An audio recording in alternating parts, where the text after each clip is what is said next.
All right, welcome to another analysis of what happened to mortgage-backed securities and interest rates last week. So what we're doing is we're focused on the last 5 days, now that we're caught up and we're making this weekly. So if you look at this is September 11th, and essentially, of course, the country's focused on the events of that day. So it's kind of went in both ranges up and down and kind of settled somewhere around this 25-day moving average. The next day came out and actually opened up low, but moved up high again, testing this 25-day moving average. Not a whole lot happened. There was a little bit of information, but really it was waiting for both the core, the consumer price index and the producer price index, which came out on these 2 days over here. So when we're looking at the news that came out this day, it actually is showing that inflation went up, but mainly that's because of oil prices.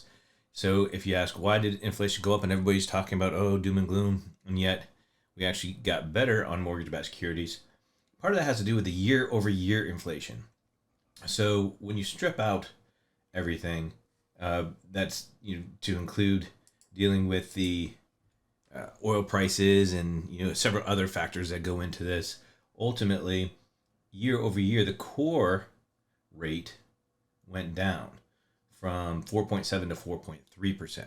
So I've told you before that inflation is kind of like a moving window. So if you look from month to month, it can go up and down. But if you're looking year over year, we're actually moving in the correct direction, which is a little bit positive. Now, when we come over here and we're looking at what came out Thursday, which is the producer price index.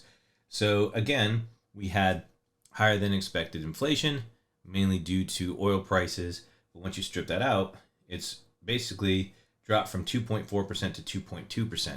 So we saw it range all the way up here to even test this Fibonacci level.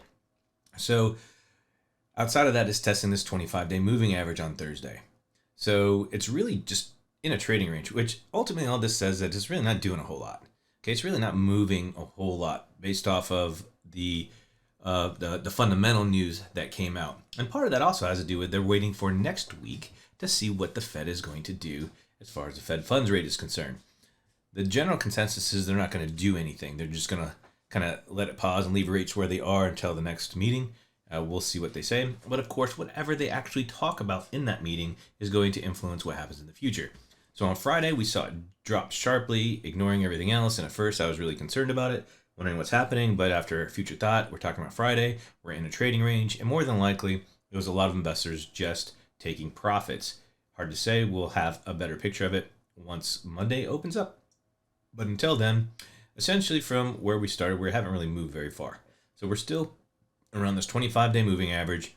We still have points of support and resistance, and we're still in a very small trading range. It's a larger trend down still. This does have, the look of something else forming if we see it drop further. It's just hard to say. So it can be somewhere in this range. And all that is to say, who knows? All right, so at the end of the day, this is where we're at. Nothing massively happened due to the fundamentals. And here we go. So until next week, I hope you have a wonderful weekend.